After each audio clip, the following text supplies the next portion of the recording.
kita masuk di dalam doa. Bahwa firman-Mu itu adalah satu-satunya yang kami inginkan berdaulat di dalam hidup kami. Itulah kerinduan kami. Oleh sebab itu Engkau mau mempersiapkan hati kami Tuhan, supaya firman yang akan kami dengar sungguh berdaulat dan menentukan arah hidup kami semakin hari semakin mengasihi Engkau. Amin. Shalom. Terakhir ketemu 3 tahun yang lalu. Bukan, ini memang ibu gembalanya memang tidak menjadi contoh. Kadang-kadang kita harus melihat sesuatu yang tidak baik dan itu saya salah satu contohnya. 3 tahun terakhir begitu banyak peristiwa sehingga memang sangat sulit buat saya untuk bukan hanya sekedar pelayanan mimbar, tapi juga untuk traveling. Tapi baik, mari kita akan membuka kebenaran firman Tuhan yang akan terambil dari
kalau kita berbicara soal cinta, itu bukanlah sesuatu yang tentunya kita tahu hal yang mudah.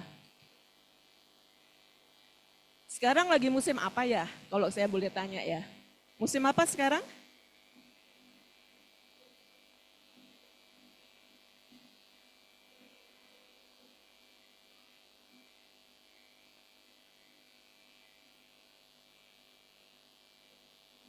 Diri di Aletea pasti aja ada. Entah lampunya mati, listriknya mati, mic-nya mati, macem-macem.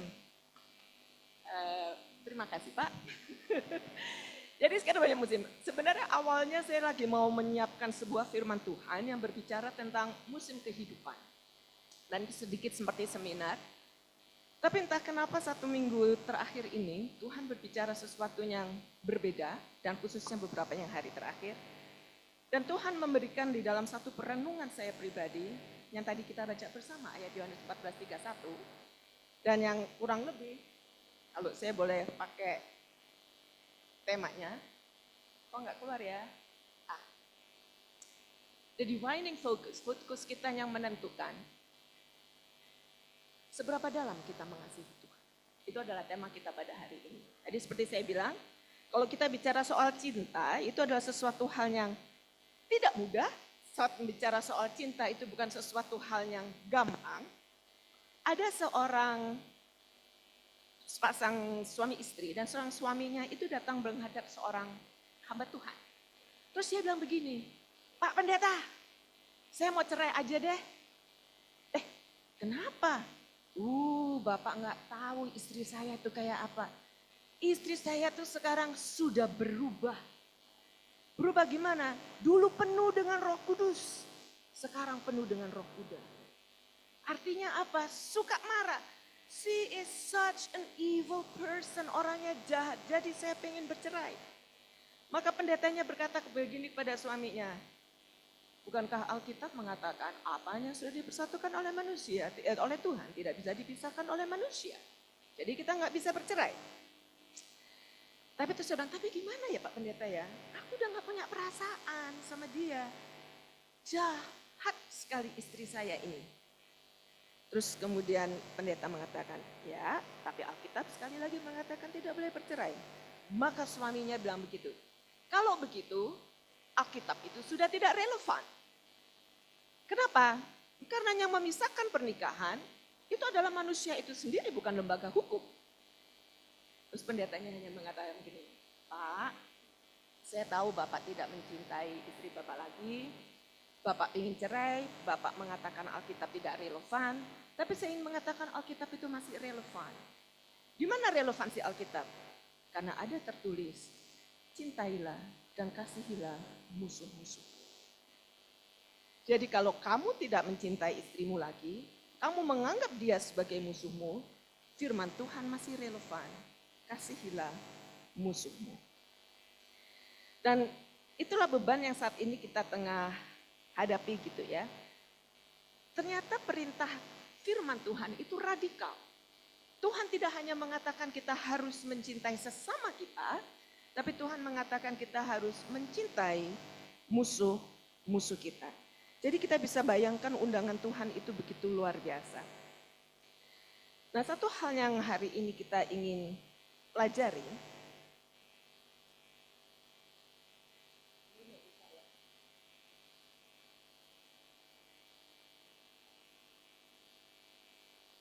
kita semua ini diciptakan menurut gambaran Tuhan.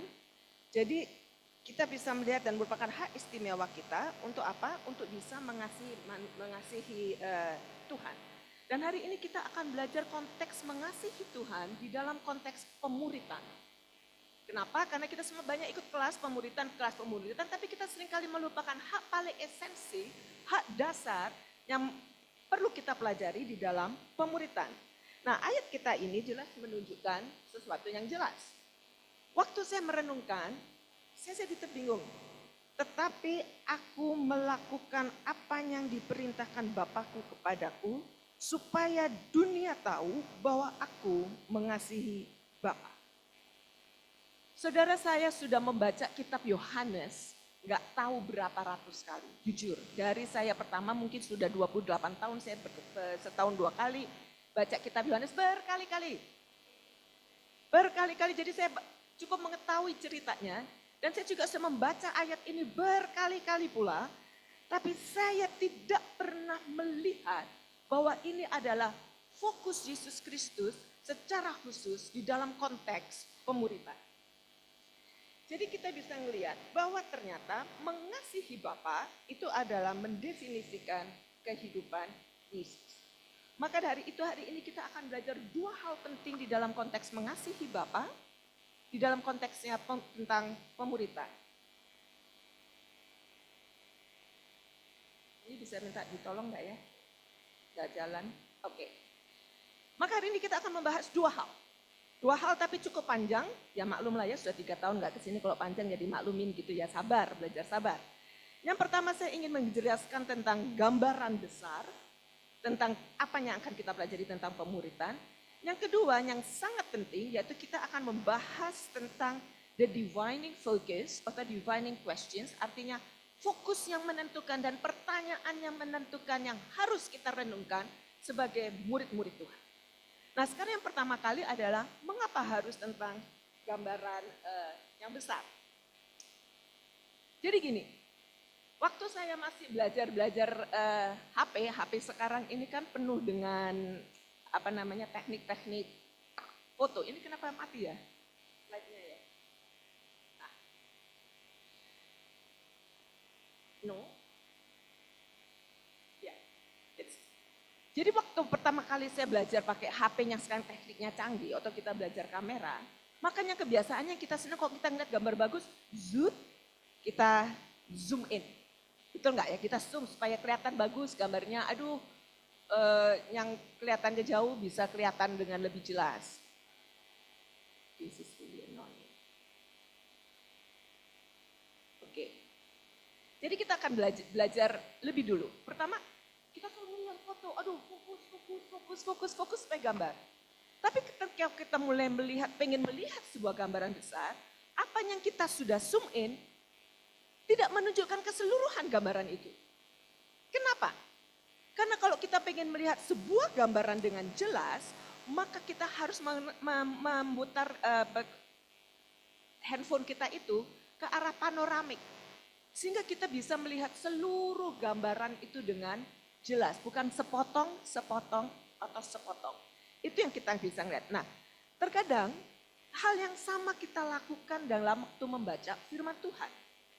Waktu membaca firman Tuhan kita hanya fokus pada satu ayat, tapi kita lupa gambaran besar ayat itu sebenarnya itu apa. Maka itu yang harus akan kita pelajari. Nah, kita akan melihat bahwa ternyata gambaran besar dari yang kita baca hari ini dari Yohanes 14 ayat 31 tidak bisa dilepaskan dari konteks untuk mempelajari lebih dulu Yohanes pasal 13, 14, 15, 16, dan 17. Waduh Bu Mona berarti nanti membahasnya panjang, ya enggak semuanya nanti akan saya bahas gitu ya. Yang kita harus bahas pertama konteks Yohanes 14:31 dimulai lebih dahulu kalau mama kita baca Lukas 22 ayat 14. Pada saat itu ada perayaan Paskah.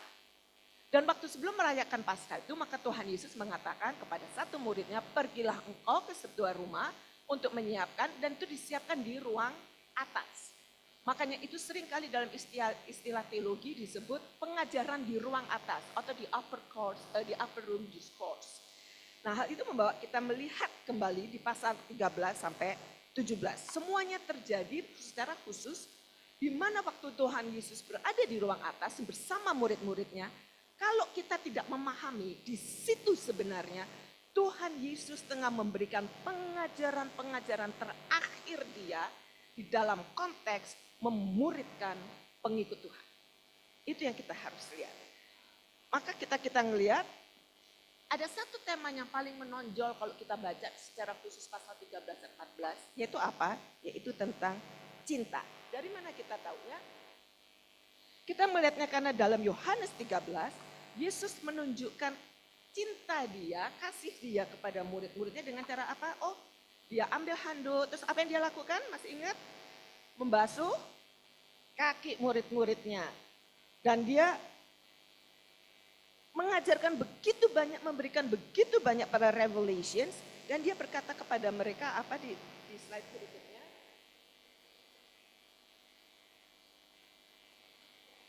Dia memberikan pengertian apa di slide berikutnya. Dia mengatakan, aku memberikan perintah baru kepada kamu yaitu supaya kamu saling mengasihi. Sama seperti aku telah mengasihi kamu, demikian pula kamu harus saling mengasihi. Dengan demikian, semua orang akan tahu bahwa kamu adalah murid-muridku, yaitu jikalau kamu saling mengasihi. Yohanes 13 ayat 34 sampai 35. Nah, kalau waktu kita melihat, di sini kita melihat, Yesus menghubungkan kasih dengan pemuritan. Nah, waktu saya membaca ini di Yohanes 13 ayat 5, maka saya mulai berpikir, kenapa Tuhan Yesus mengatakan, aku memberikan perintah baru. Itu perintah baru atau enggak sih sebenarnya? Murid-muridnya pasti semuanya kaget karena mengasihi sesamamu manusia itu bukan sebuah perintah yang baru. Itu sudah ada sejak di perjanjian lama. Tapi kenapa sekarang Tuhan Yesus mengatakan, aku memberikan perintah baru kepada kamu. Kenapa? Seperti kali saya bilang, Yesus menghubungkan kasih dan pemuritan. Jadi sekali lagi bukan gagasan yang baru karena Tuhan di perjanjian lama sudah jelas dikatakan, kasihilah Tuhan Allahmu dan kasihilah sesamamu manusia seperti dirimu sendiri. Jadi yang baru itu di mana? Pertanyaannya. Nah, bahasa Yunani menggunakan kata kainos. Menggunakan kata kainos yang berarti new in a kind. Baru di dalam satu bentuk. Karena kalau kita menggunakan kata baru, bahasa Yunani itu ada dua. Satu kainos, yang satu lagi neos. Kainos itu berarti sesuatu yang baru di dalam bentuk yang baru. Sedangkan neos itu sesuatu baru di dalam bentuk waktu.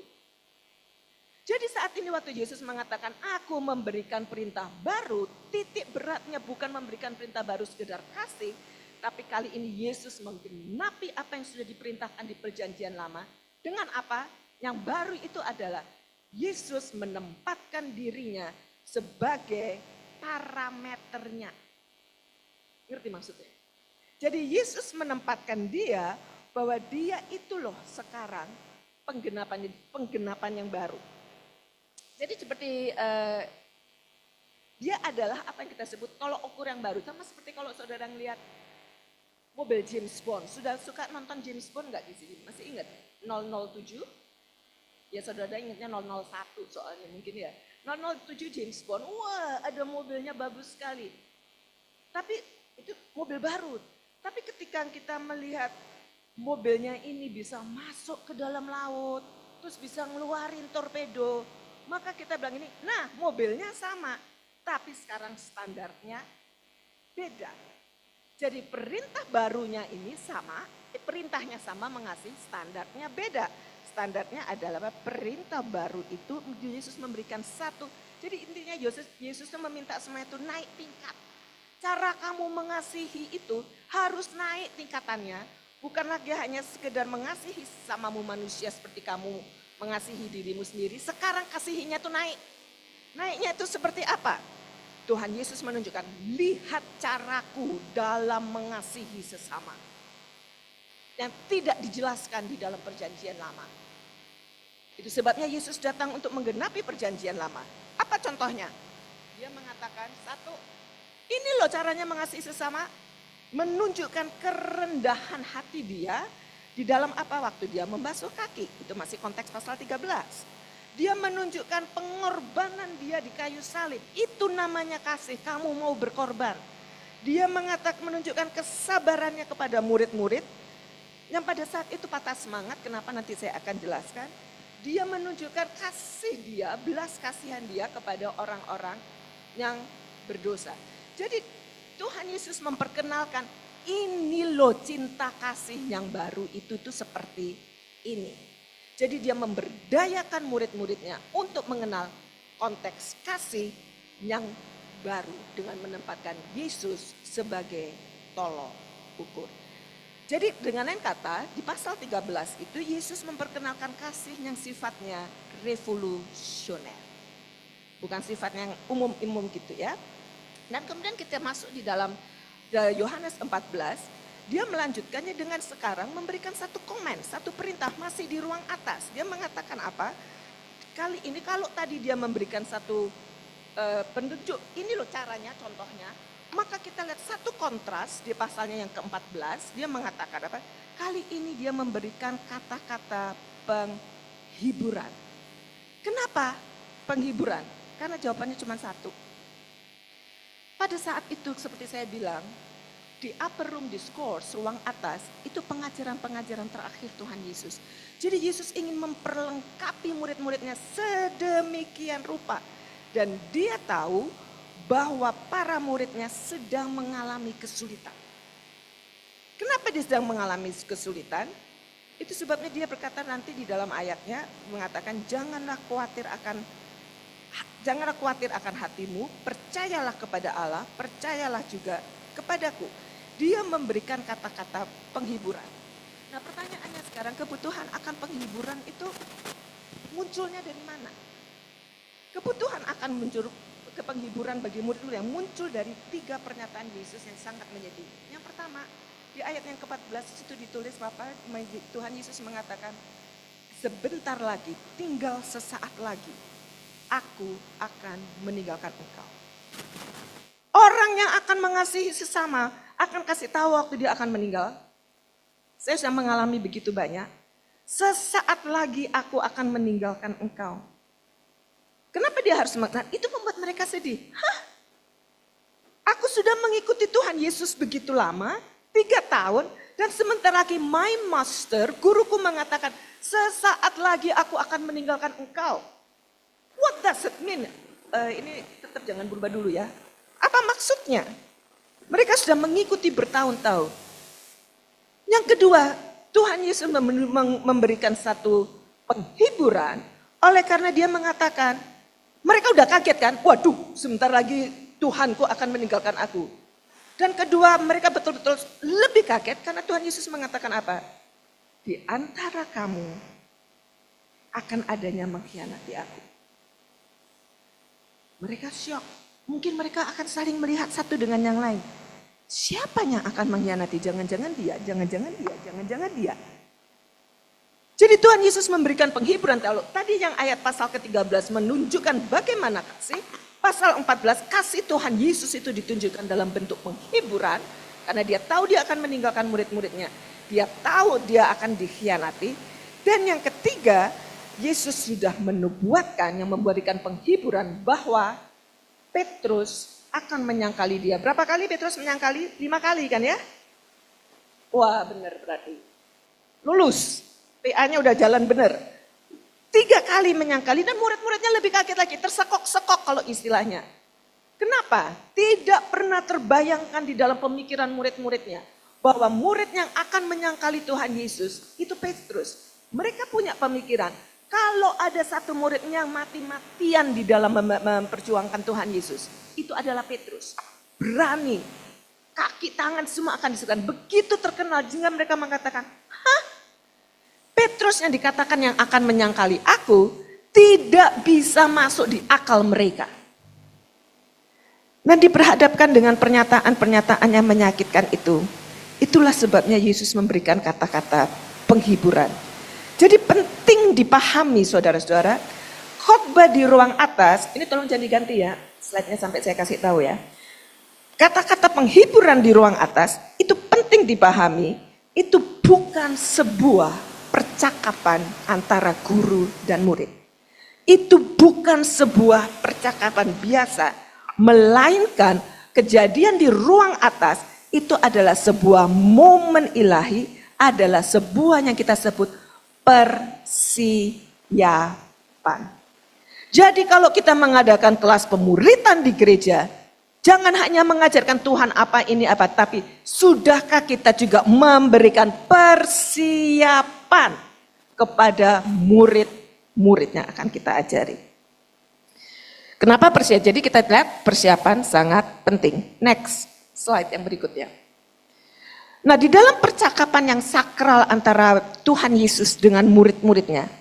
Karena Tuhan Yesus melihat, aduh mereka begitu susah, mereka begitu sedih, mereka begitu terpukul terhadap 3 itu. Maka Tuhan Yesus yang ketiga kalau kita melihat konteks yang besar di ruang atas itu. Mulai menunjukkan penghiburan dia.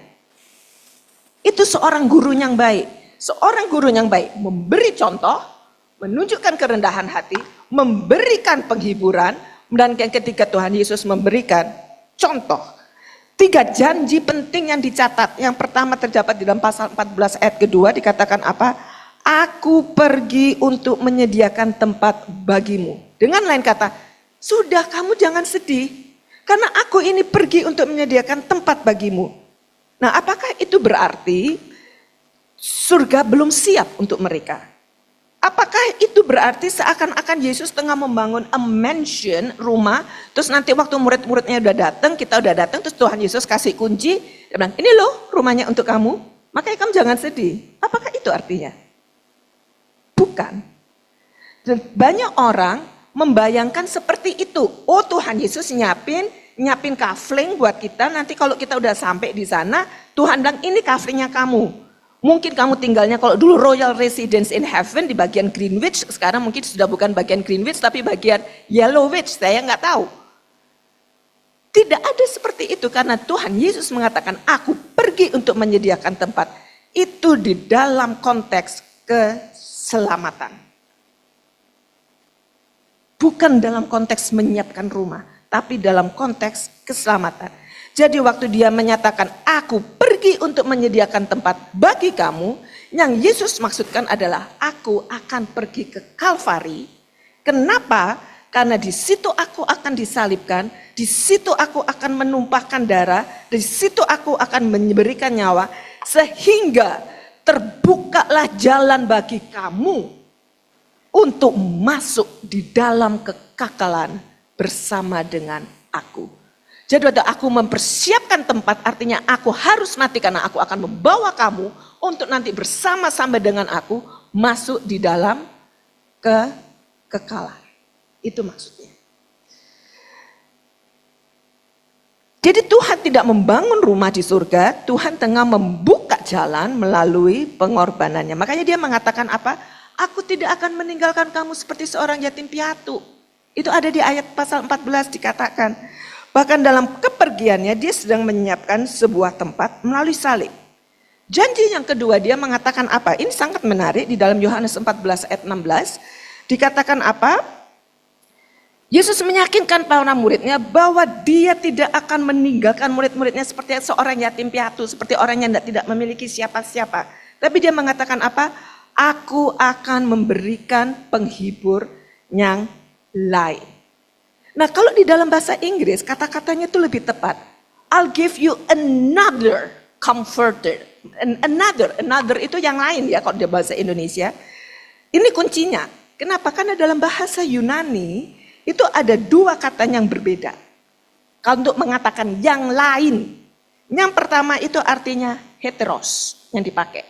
Heteros itu apa? Artinya a new kind, totally new kind. Jadi satu jenis yang betul-betul berbeda.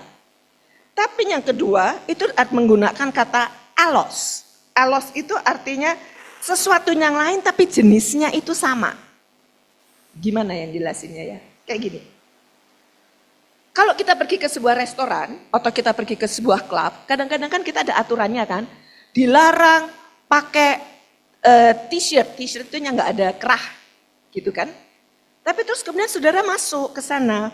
Masuknya ke dalam tetap menggunakan t-shirt yang nggak ada kerah. Maka pasti nanti petugasnya di sana mengatakan, maaf, nggak boleh masuk, kamu harus ganti. Boleh pakai shirtnya nggak? Boleh. Tapi harus apa yang membedakan? Harus pakai kerah. Nah itulah maksudnya. Jadi kamu mengganti sesuatu yang sama tapi beda. Ngerti ya? Sama tapi beda. Itulah katanya dipakai di sini yaitu allos. Jadi di dalam ayatnya yang ini kita bisa mengatakan Yesus mengatakan aku akan pergi. Ini sangat mendalam sebenarnya kalau kita pelajari konteks yang besar. Aku akan pergi tetapi aku akan mengutus seseorang yang sama. Artinya sama seperti Yesus. Yaitu sebenarnya Yesus itu sendiri nanti sebagai Roh Kudus. Yang seorang yang sama seperti aku. Dia akan menjadi penolongmu, pembelamu, penghiburmu. Seseorang yang sama seperti aku. Jadi kita ngelihat ini janji yang mengejutkan buat mereka. Oh, berarti aku gak ditinggal sendiri ya, karena akan ada seseorang yang sama. Bentuknya yang sama. Jenisnya sama, bentuknya yang berbeda. Kemudian janji yang ketiga di dalam Yohanes 14:19 dikatakan, kamu jangan sedih walaupun aku akan pergi meninggalkan kamu. Kamu jangan sedih walaupun aku akan tidak bersama-sama dengan kamu, walaupun akan ada yang mengkhianati, walaupun yang akan ada yang menyangkali aku. Karena apa? Janji yang ketiga dikatakan apa? Karena waktu aku akan meninggalkan kamu, aku akan mati di kayu salib. Dia mengatakan apa? Karena aku akan hidup. Karena aku hidup, maka kamu pun hidup. Jadi Yesus mengatakan kepada mereka, yes, dia akan mati. Yes, dia akan menderita. Kebenaran yang sangat-sangat menyedihkan bagi mereka. Tapi pada saat ini ketika Yesus mengatakan, karena aku hidup, maka kamu akan hidup. Maka saat itu juga Yesus tidak membiarkan murid-muridnya terus bergumul dalam kepedihan, tapi langsung diangkat untuk menuju mata kepada pengharapan. Jadi ini adalah pernyataan yang sifatnya bukan hanya pernyataan teologis. Orang-orang selalu melihat konteks karena aku hidup maka kamu hidup hanya di dalam konteks teologis. Tapi kalau kita melihat dalam yang sebenarnya Yesus lakukan, ini adalah janji pribadi. Bayangkan Yesus memberikan janji yang sifatnya pribadi kepada murid-muridnya. A personal promises yang Tuhan akan. Jadi apa jadi pada saat seorang guru kalau kita memuridkan pertama kali kenali kebutuhan murid-muridmu. Kenali kebutuhannya dan Tuhan Yesus mengenali kebutuhan mereka. Makanya diberikan janji. Sebuah tempat akan dipersiapkan melalui pengorbanan dia. Penghibur yang akan diberikan kepada mereka. Pengharapan akan hidup dan kebangkitan. Karena aku hidup, kamu pun akan hidup.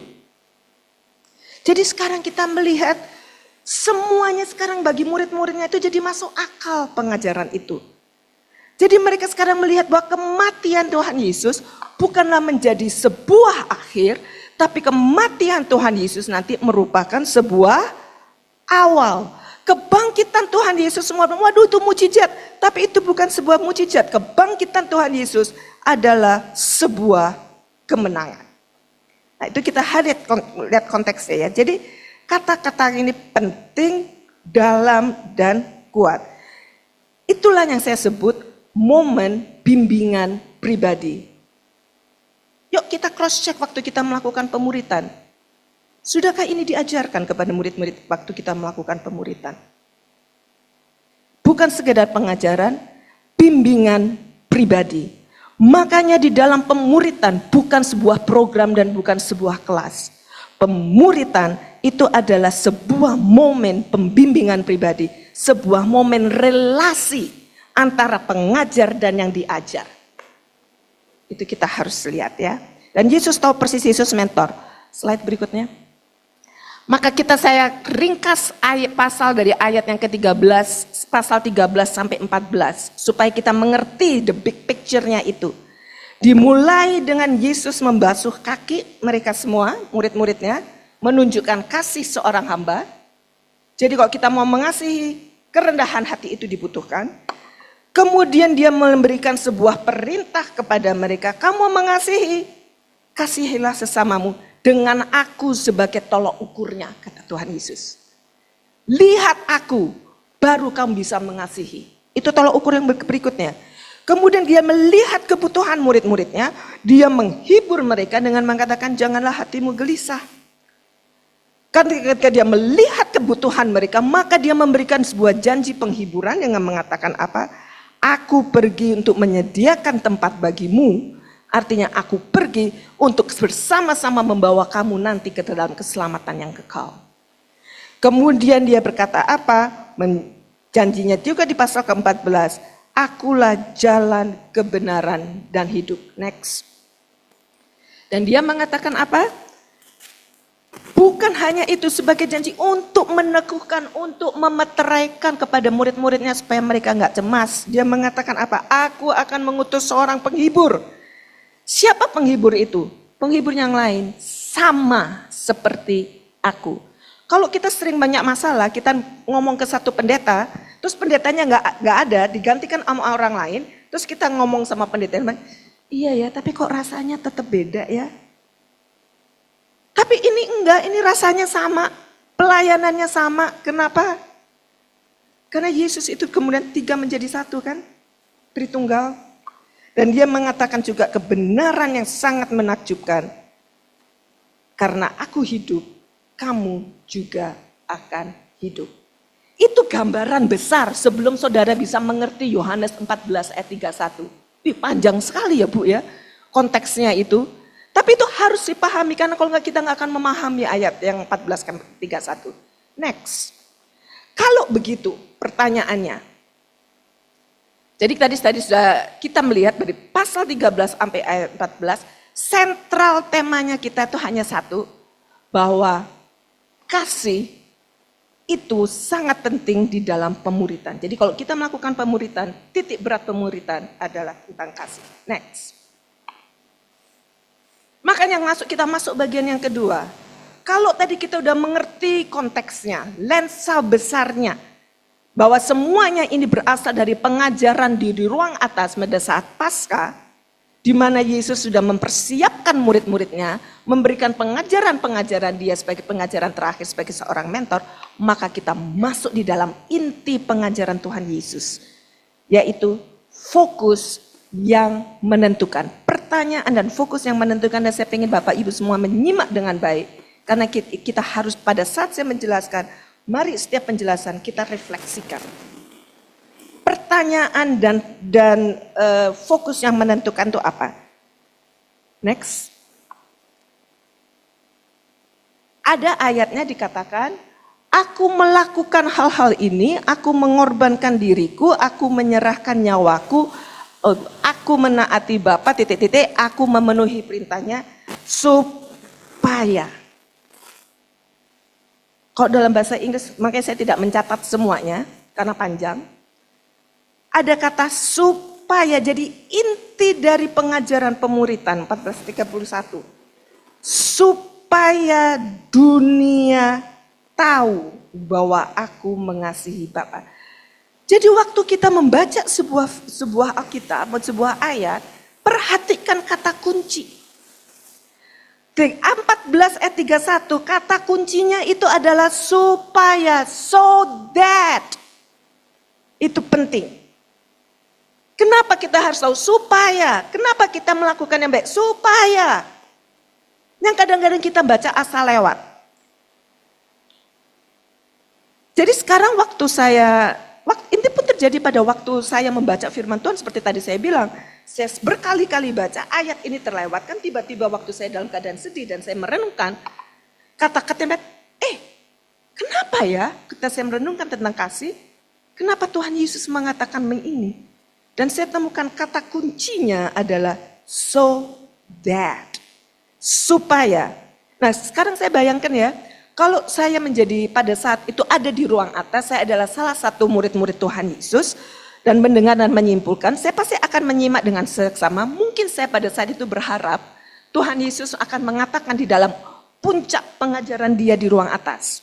Karena kemudian kalau kita lihat 15 ayat 16, Yesus meneruskan pengajarannya dia tapi tidak lagi di ruang atas. Dan ayat pasal yang ke-17 ditutup dengan Tuhan Yesus menaikkan doa imam yang agung.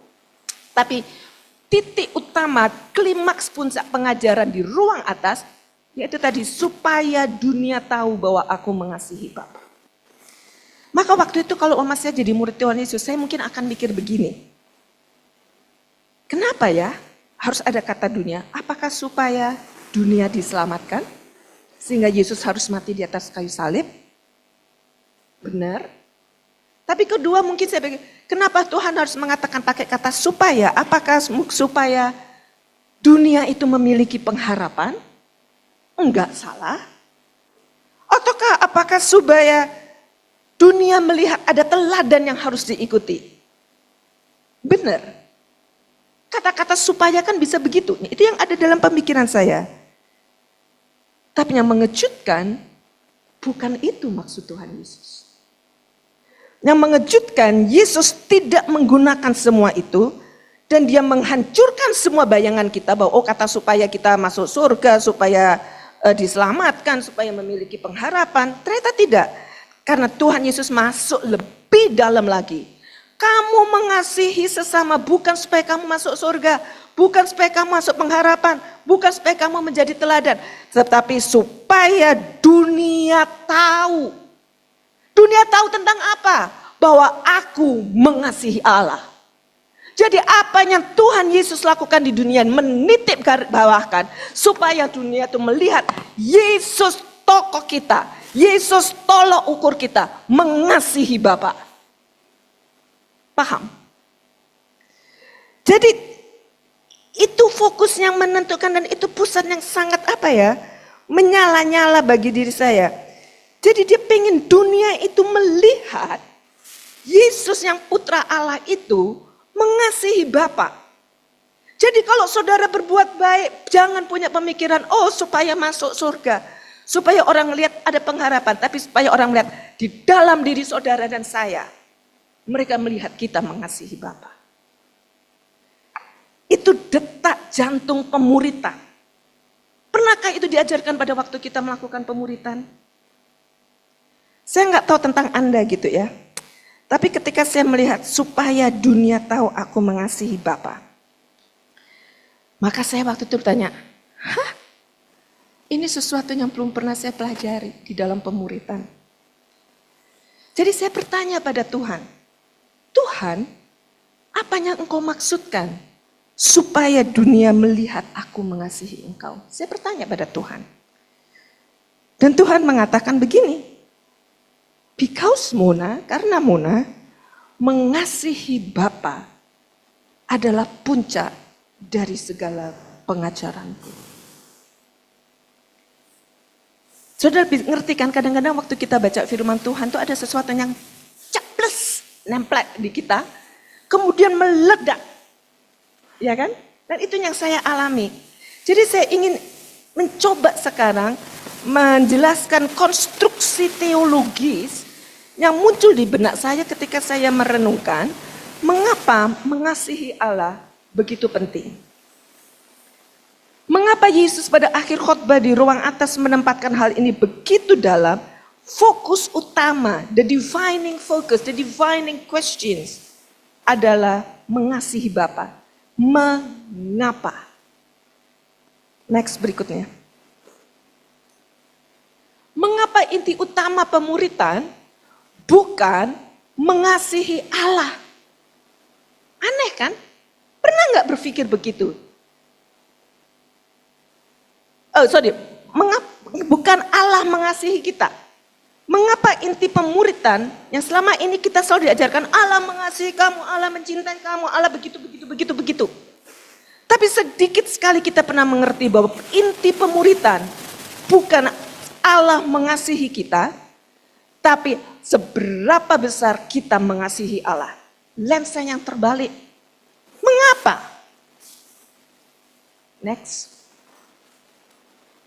Tuhan Yesus mengatakan segala sesuatu yang aku lakukan supaya dunia melihat aku mengasihi Bapa. Yesus enggak mengajarkan murid-muridnya, Petrus, Yohanes, Yakobus semuanya. Yang paling penting ya kamu nanti adalah bahwa kamu tahu Allah itu mengasihi kamu. Enggak diajarin itu kepada murid-muridnya. Kenapa Yesus tidak mengatakan begitu? Tapi aku ingin dunia tahu aku mengasihi Bapa. Jawabannya sangat simpel dari Raja Agus. Karena teologi tentang hati Bapa yang mengasihi kita, bahwa Allah mengasihi kita, bahwa Allah menyayangi kita, itu sudah merupakan sebuah kebenaran. Sudah sifatnya mutlak. Tidak perlu lagi diperdebatkan. Allah mengasihi kita, itu sudah jelas. Tapi sebaliknya, nggak perlu dibantah. Sudah jelas Allah mengasihi kita. Makanya dalam pemuritan yang harus digarisbawahi, kita jelas tahu Allah mengasihi kita. Tapi dibalik, seberapa jauh kita mengasihi Allah. Itu yang kita harus lihat. Segala sesuatu yang kulakukan, aku melakukannya supaya dunia tahu bahwa aku mengasihi Allah. Kebenaran Allah itu, bahwa Allah mengasihi kita, tadi saya katakan adalah kebenaran yang mutlak, kebenaran yang tidak tergoyahkan, kebenaran yang tidak perlu diperdebatkan. Slide berikutnya. Tapi apakah kamu mengasihi Allah? Itu yang harus kita pertanyakan. Jadi inti pemuritan bukan Allah mengasihi kita. Jelas itu sudah ada, diselipkan. Tapi bukan inti utama. Kasih Allah bersifat mutlak, kasih Allah itu tidak berubah, kasih Allah itu kekal, jelas. No more questions. Tapi ketika dia memulihkan Petrus, kita masih ingat. Waktu Petrus menyangkali 3 kali. Setelah kebangkitan Yesus, apa yang dilakukan Yesus setelah Yesus bertemu dengan Petrus? Yesus enggak bertanya sama Petrus, Petrus, apakah engkau mengerti kasih karuniaku? Petrus, apakah engkau mengerti aku enggak marah-marah pada kamu? Apakah itu yang ditanyakan pada Tuhan Yesus pada Petrus? Enggak. Dia hanya menanyakan satu pertanyaan yang diulang 3 kali. Petrus, apakah engkau mengasihi aku? Dia tidak tanya, Petrus, apakah engkau tahu aku mengasihi kamu? Petrus, apakah engkau mengasihi aku lebih dari mereka? Itu pertanyaannya. Dan pada saat itu Yesus mengatakan bahwa mengasihi dia, mengasihi Tuhan adalah inti dari semuanya. Kenapa? Karena bagaimana kita merespons kasih Allah kepada kita akan menentukan pemuritan kita. Saudara merespon kasih Allah akan menentukan pemuritan kita. Tadi saya katakan pemuritan bukan sebuah program. Sayangnya gereja selalu menitik beratkan pemuritan hanya sebuah program. hanya sebuah kelas, hanya sebuah kurikulum, dan kadang-kadang pemuritan hanya dijadikan strategi pelayanan. Lupa intisari yang harus diajarkan. Pemuritan yang pertama dan terutama adalah sebuah pengabdian kepada Tuhan. Bukan sekedar program, bukan sekedar strategi pelayanan. Pemuritan merupakan tugas kita yang mengalir, kita taat karena kita mengasihi Bapa. Dan kita mengasihi Bapa karena kita tahu Bapa terlebih dahulu mengasihi kita. Ngerti ya? Sejauh ini. Jadi kita tahu Allah itu segalanya. Itu sebabnya pusat pemuritan kompasnya adalah kristosentris, berpusat pada Allah, penting bagi pemuritan. Berpusat pada Allah, kita kepada Allah. Bukan sekedar Allah kepada kita. Jadi sekarang pertanyaannya saya kembali kepada saudara dan saya, mari kita renungkan. Sudahkah Anda mengasihi Allah? Pertanyaan yang menyentuhkan di hadapan kita bukan sudahkah Anda melayani Tuhan? Kalau sudah melayani bagus. Bukan pertanyaannya apakah kita sudah berkorban untuk Tuhan? Pemuritan bukan pertanyaan apakah kita sedang berbicara tentang Tuhan atau memberi kesaksian. Juga bukan apakah kita saat ini sedang berdoa atau beribadah. Semua kegiatan ini bagus. Tapi pertanyaan yang utama, ketika kita melakukan semuanya itu, apakah itu didasari karena Anda mengasihi Allah? That's the defining focus. Dan saya mempelajari, next,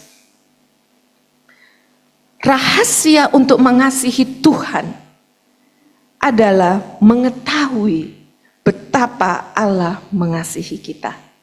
Saudara tidak mungkin mengasihi Tuhan kalau kalian tidak mengerti Allah mengasihi kita. Itu cara saya mendefinisikan penyerahan diri kepada Tuhan.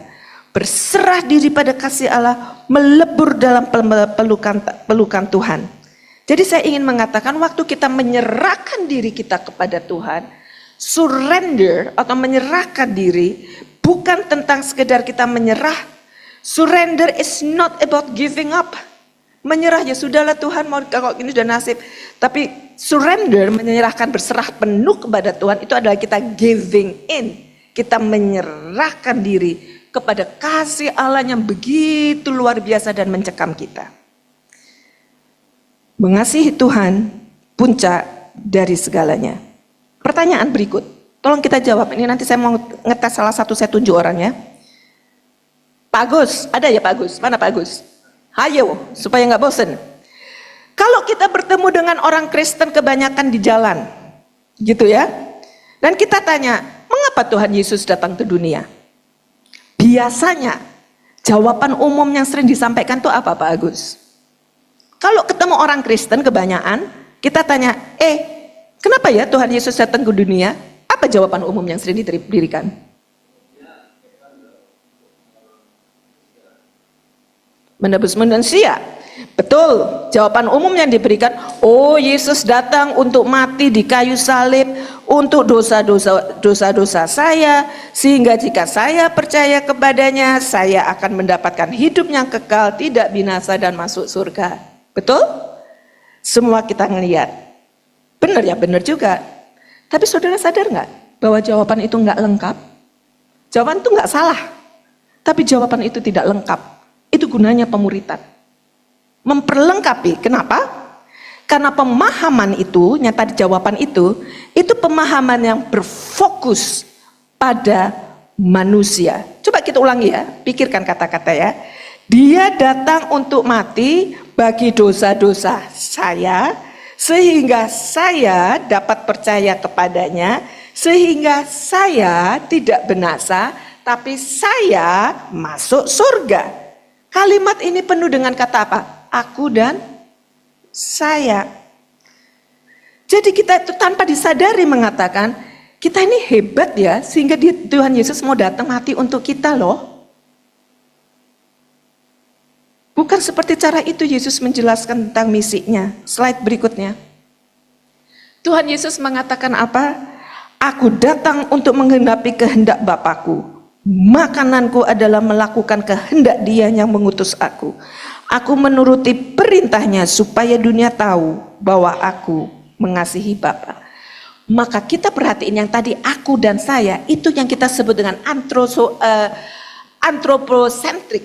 Segala sesuatu berpusat pada manusia. Pemuritan kembali kepada teosentrik, kembali kepada Tuhan.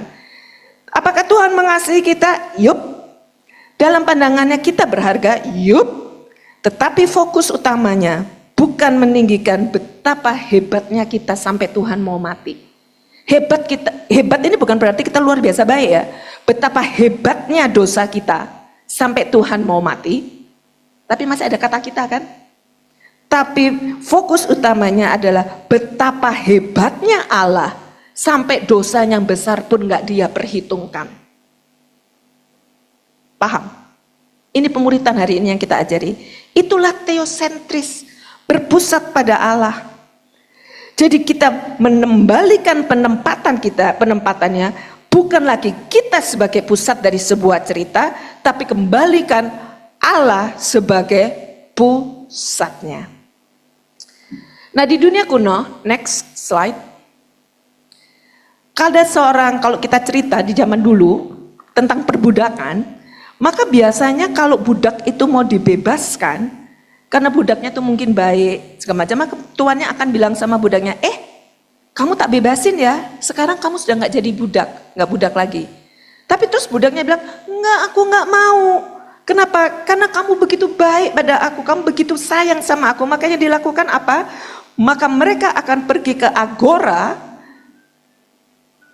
Sorry, ini ada satu telepon penting. Maka dia akan pergi ke agora, ke pusat pasar, maka yang dilakuin apa? Dia akan apa itu namanya? Tik, apa ini namanya?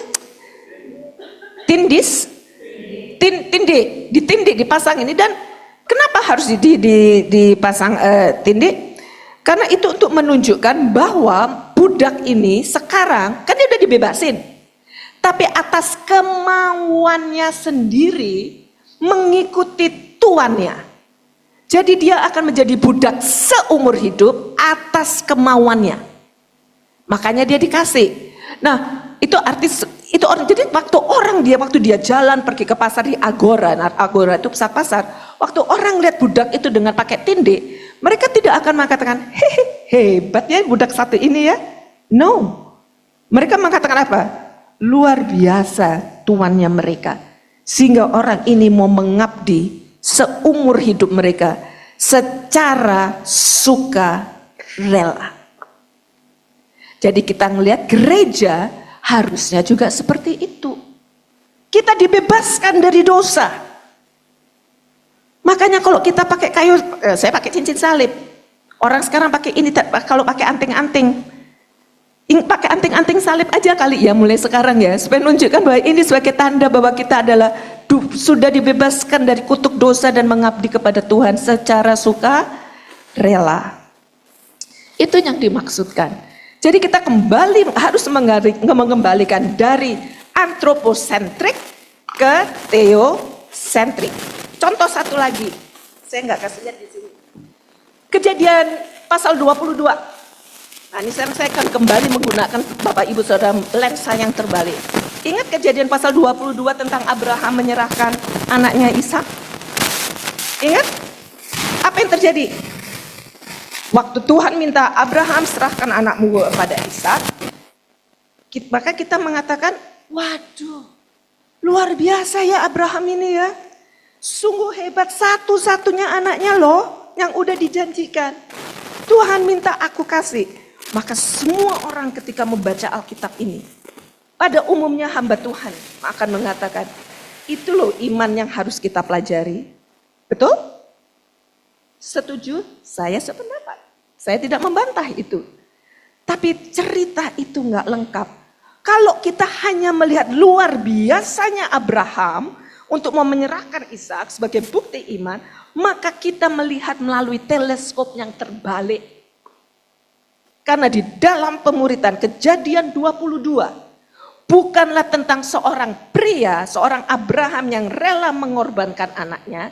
Kejadian 22 itu adalah sebuah pertanda tentang Allah yang tidak menahan anaknya, tapi memberikannya kepada kita. Harus dibacanya tuh, pengertiannya tuh harus seperti itu.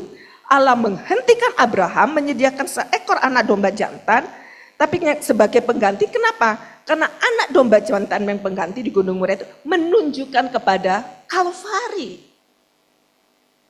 Jadi Allah sendiri menyediakan anaknya, bukan sebagai tindakan ketaatan. Ini yang membedakan. Abraham melakukan itu sebagai bentuk tindakan ketaatan, tetapi Allah menyediakan sebagai gambaran itu sebagai bentuk kasih. Kita nggak pernah membaca Kejadian abad 22 dengan konteks seperti itu kan. Makanya saya bilang, kenali the big picture. Supaya itu penting. Jadi kita mengatakan bukti, kita tidak akan lagi berkata betapa hebatnya Abraham, dia orang hebat, yes. Tapi kita akan mengatakan betapa hebatnya Allah. Dia bisa menyiapkan, mengasihi Allah, inti dari semuanya. Sebelum mengakhiri. Orang-orang Yahudi adalah orang-orang yang sangat mengerti bahwa mengasihi Allah adalah inti dari segalanya. Itu dinyatakan dalam pengakuan iman mereka, next. Yang disebut adalah the Shema Confession. Shema Confession. Shema Confession itu artinya ada di dalam kitab Ulangan pasal 6 ayat 45. Berkata begini. Dengarlah hai orang Israel, Tuhan Allah kita. Tuhan itu Esa. Kasihilah Tuhan Allahmu dengan segenap hatimu dan dengan segenap jiwamu dan dengan segenap kekuatanmu. Sekali lagi, kalau baca firman Tuhan, cari satu kata kunci. Kata kunci kalau udah diulang-ulangi nggak apa-apa. Ada, itu saya kasih tanda merah. Kata yang pertama kata kunci, Esa. Kata satu di sini tidak menunjukkan pada ketunggalan. Jadi tidak menunjuk pada angka Esa. Tapi sebenarnya dia menunjukkan Esa di sini adalah supremasi. Menunjukkan pada satu keunikan. Jadi artinya kasihilah, ada panggilan kitab suci, kasihilah Tuhan Allahmu dengan segala sesuatu yang ada padamu. Di dalam Yohanes 14 ayat 31 Tuhan Yesus mengatakan itu kembali. Aku melakukan apa yang diperintahkan Bapa kepadaku supaya dunia tahu bahwa aku mengasihi Bapa. Next berikutnya. Jadi Shema Confession, pengakuan iman orang Yahudi, itu merupakan aspirasi yang tertinggi. Artinya dan Tuhan Yesus, kan dia berkata, aku datang untuk menggenapi perjanjian lama. Dan dia datang untuk menggenapi ini. Dia datang untuk mengatakan apa? Aku taat, aku berkorban, aku menggenapi perintah itu supaya dunia tahu bahwa aku mengasihi Bapa. Yang tidak tertulis di perjanjian lama. Saya memberikan sedikit kesaksian pribadi. Sebelumnya ini, kembali yang tadi. Ya, let's just start. Thank you. Beberapa tahun terakhir, salah satu alasan kenapa saya hampir tidak pernah muncul, bahkan saya juga pelayanannya di Jakarta berkurang banyak. Tidak mudah buat saya. Kenapa? Beberapa tahun ini saya mengalami depresi, stres yang luar biasa. Tapi 1 minggu yang lalu, dan itu sebabnya kenapa saya merubah, 3-4 hari yang lalu. Kenapa saya rubah akhirnya firman Tuhan yang sebenarnya Seasons of Life menjadi ini. Karena ini bicara pada saya. Di dalam keputusasaan saya, di dalam depresi saya selalu memiliki saat teduh bersama Tuhan. Dan saya bertanya begini sama Tuhan. Saya sudah lama sekali nggak tanya kenapa. Dan memang saya juga tidak tanya kenapa kepada Tuhan. Tapi yang saya tanyakan adalah, Tuhan, berapa lama lagi? Apa yang harus Tuhan, berapa lama lagi? Tuhan, apa yang harus saya lakukan? Tuhan, Mona, I'm tired. Saya lelah. Saya merasa ditinggalkan. Dan saya merasa tidak pernah menjadi prioritas bagi siapapun. Jadi jujur, kalau bukan karena,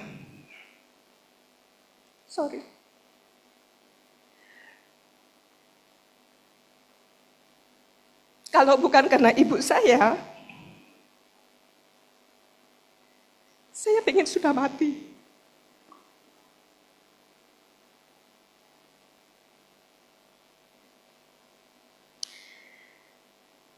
Jadi saya bilang begini sama Tuhan, Tuhan, sungguh kalau bukan karena ada mama, can you just take me?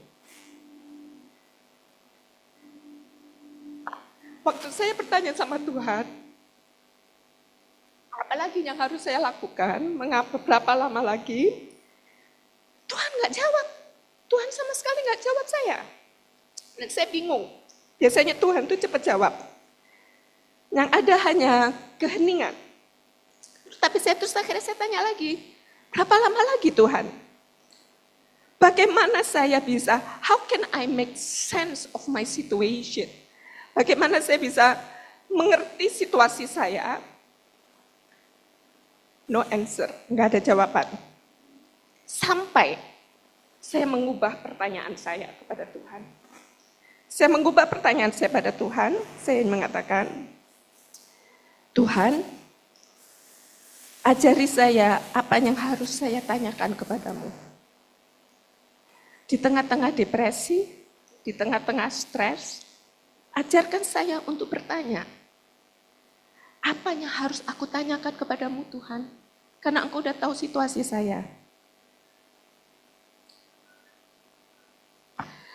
Dan pada saat hening itu, tiba-tiba, karena saya lagi dalam renungan pribadi ya, Tuhan memberikan jawaban dan saya selalu bersyukur karena kalau dengan Tuhan itu nggak pernah saya dapat jawaban dari orang lain. Tuhan selalu jawab langsung jelas di telinga ataupun di hati. Tuhan mengatakan begini pada saya, Nona, anakku, mengapa kamu bertanya apa yang harus kamu lakukan?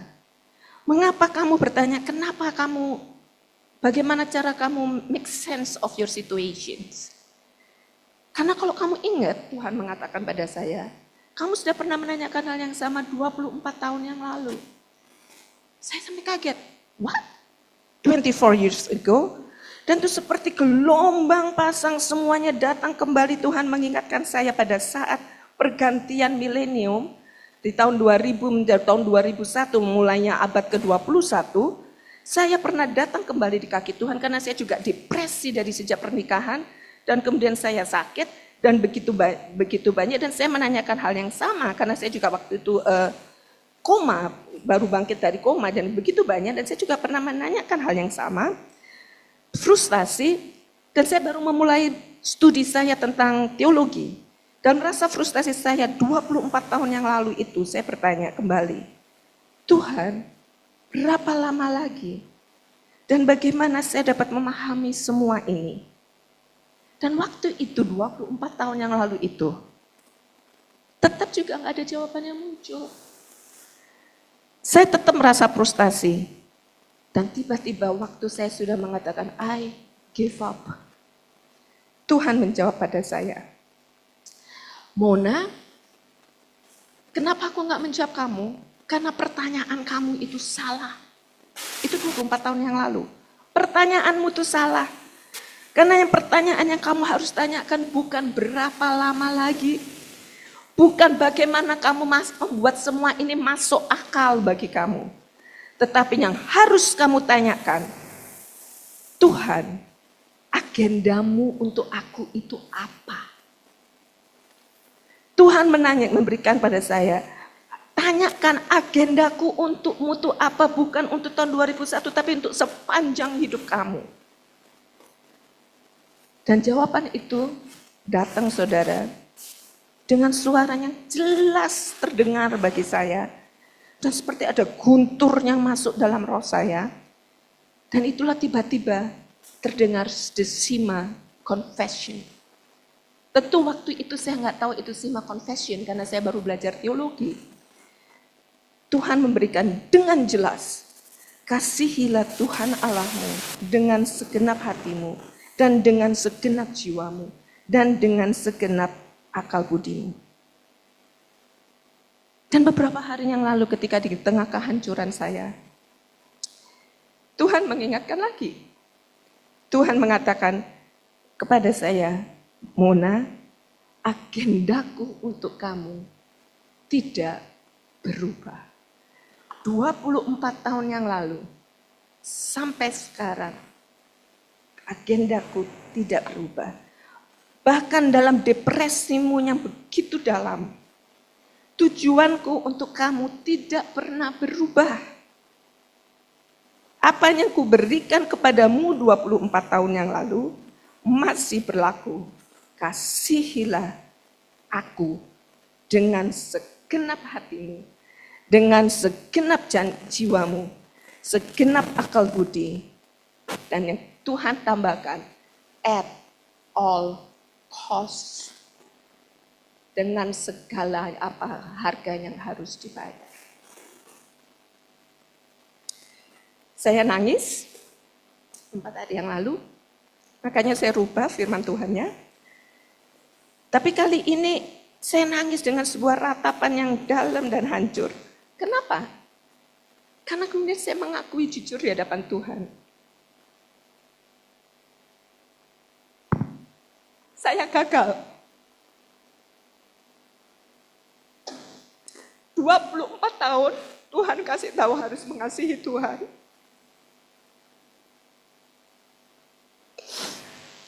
And I failed.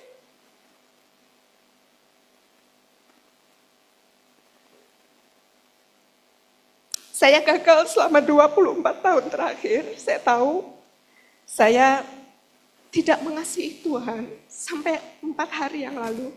Dengan segenap hati, dengan segenap jiwa, dengan segenap pikiranmu, dengan segala harga yang harus dibayar.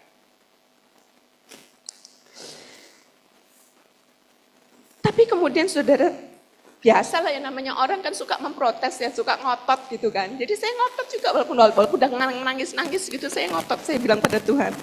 Tapi Tuhan, seingat saya dalam saja saya mengiringi Engkau, enggak pernah ada satu momen dalam hidup saya, saya bilang gini, Tuhan,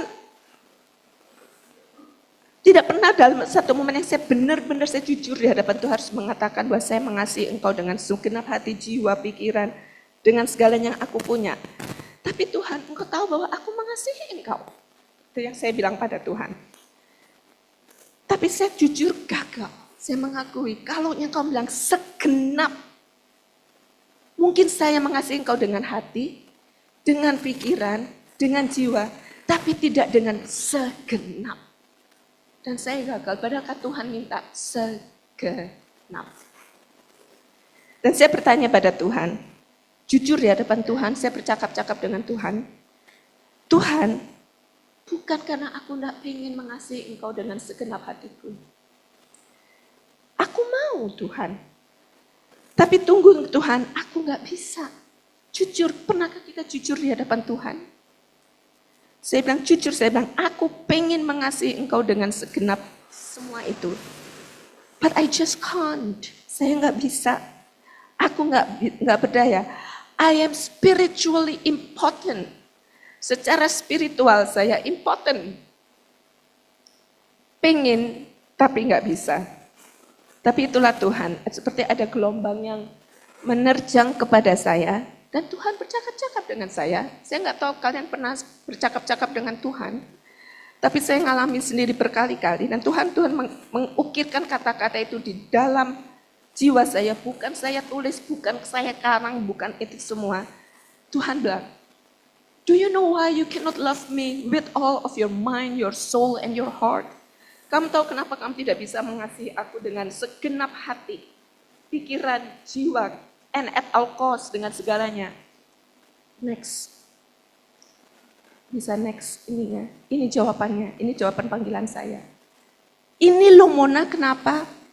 Pertama, through all these years, dalam sekian banyak tahunnya kamu berjalan bersama aku, bahkan mungkin sebelum bukan hanya 24 tahun, bahkan mungkin sejak kecil, atau kamu memiliki a private wounds of heart. Artinya apa? Ada luka hati yang bersifat pribadi.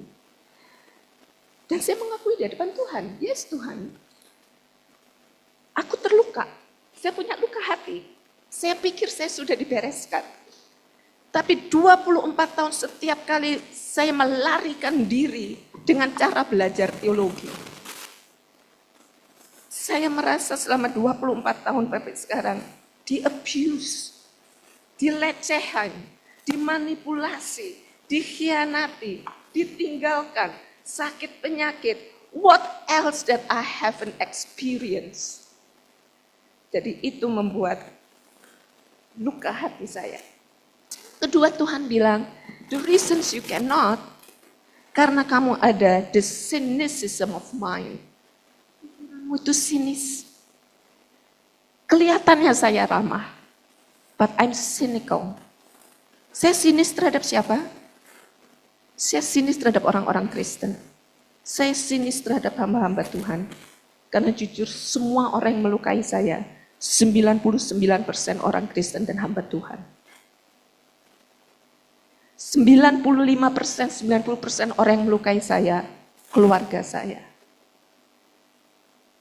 Sebagiannya semua orang Kristen termasuk atasan saya. Sinis. Karena mereka seharusnya menjadi contoh. Mereka bicara Tuhan, Tuhan. Tapi apa yang mereka lakukan? Jadi saya terus terang paling tidak suka, walaupun saya sudah S3 di teologi, bicara soal teologi bersama sesama hamba Tuhan. I hate orang-orang aliran apologetik. Karena kebanyakan orang-orang aliran apologetik, orang-orang yang hanya ngerti teori. Ada dua tipe manusia. Satu manusia yang didorong emotionalism, saya termasuknya di situ. Satu lagi manusia stoicism, artinya segala sesuatu itu karena pengetahuan, makanya semuanya dibahas. I hate both of them. Jadi saya sinis, saya memberikan kesaksian karena saya tidak malu untuk menyaksikan ini. Yang ketiga, Tuhan mengatakan, karena kamu punya that private wounds of heart, because you have this cynicism of mind, kamu menjadi paralysis of will. Kamu menjadi apa? Kelumpuhan dari segi kemauan.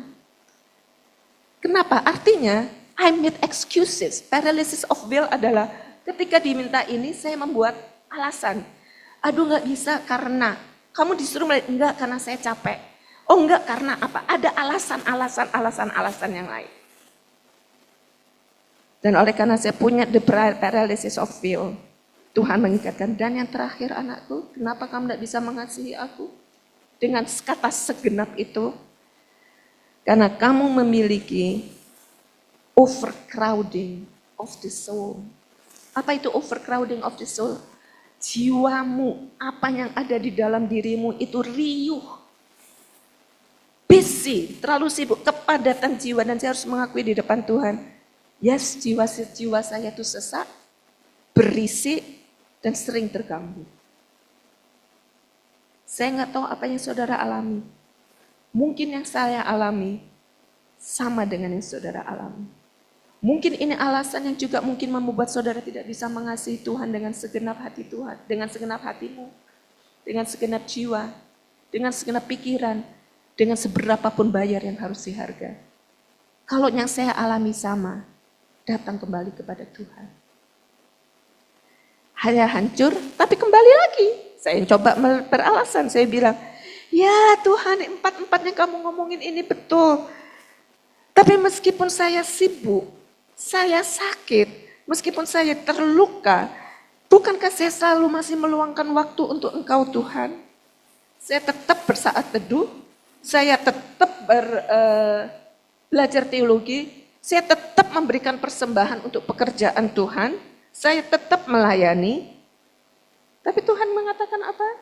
Yang kamu lakukan bagus, enggak salah. Tapi kamu harus ingat, hatimu Mona, kata Tuhan, tidak sepenuhnya milikku. Hatimu tidak sepenuhnya milikku.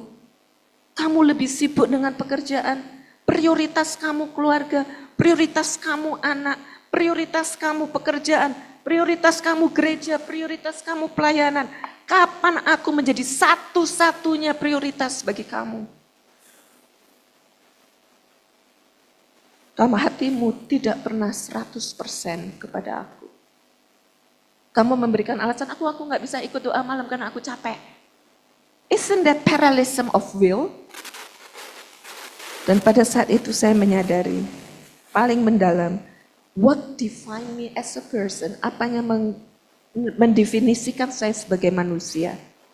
Pekerjaan, saya sudah mencapai karir yang paling tinggi, sekarang saya bikin perusahaan sendiri, keluarga, pelayanan, tapi ironisnya, saya tidak pernah jadi prioritas bagi mereka semua.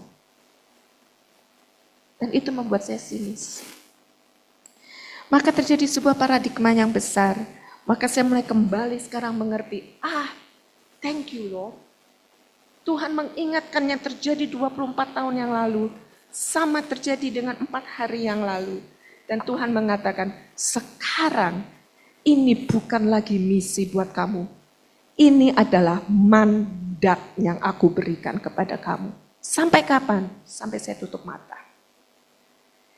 Jadi panggilan untuk mengasihi Tuhan, mandat berjalan bersama dengan Tuhan, harus didahulukan sebelum kita memiliki misi untuk melayani Tuhan. Mari kita periksa hati kita. Tapi ini satu hal yang paling lucu sekali. Waktu itu saya tanya pada Tuhan, saya berbaring 4 hari yang lalu di ruang kamar tidur, saya nangis. Kemudian saya mengatakan, forgive me Lord, I repent, saya bertobat. Engkau benar, saya tidak pernah mengasihi Engkau dengan segenap hati saya. I say I love you, Tuhan tahu, and I do love you, but not at all cost. Tapi saat yang karena Tuhan mengatakan apa, dan ini satu penghiburan yang betul kali ini bukan hanya nangis, saya wailing. Kenapa? Karena Tuhan mengatakan begini pada saya, Mona, selemah apapun perasaanmu, apapun yang saat ini kamu tengah alami, sejauh apapun kamu jatuh, I want you to know, Tuhan bilang, I love you. Tuhan bilang gitu. I love you, dan itu cintaku padamu tidak pernah berubah. Tidak pernah berubah. Tidak akan berubah dengan cara apapun. Maka kali ini saya menangis, tapi bukan dengan tangisan kehancuran, tapi tangisan pemulihan. Saya merasa dipulihkan. Tapi ini unik, satu hal yang lucu, maaf kesaksiannya panjang. Waktu saya kemudian menutup Alkitab saya dengan tisu yang sudah habis saya ambilin untuk masuk ke sana. Saya pikir saya sudah mau tidur, tiba-tiba saya mendengar suara. Aku sudah jawab pertanyaanmu. Pertanyaan apa? Ternyata saya terdiam, ternyata Tuhan melakukan pertanyaannya yang itu tadi. Kamu tadi kan bertanya, berapa lama lagi dan apa yang kamu harus lakukan? Ingat, agendaku untuk kamu tidak pernah berubah.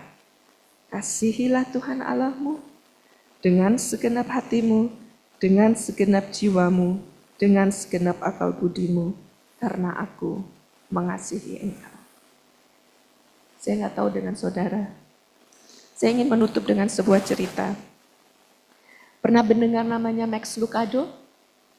Max Lucado ini seorang hamba Tuhan, dan kemudian dia berkata begini, ada seorang anak perempuan namanya Christina di Brasil. Dia pengen hidup di kota besar di Rio de Janeiro. Dia pengen merasakan, aduh enaknya hidup di kota besar. Maka satu hari dia meninggalkan rumahnya, pergi kemana, dan waktu ibunya masuk ke kamarnya, dia lihat, oh ini udah hilang. Berarti dia tahu anaknya pergi ke kota Rio de Janeiro. Dan apa yang terjadi?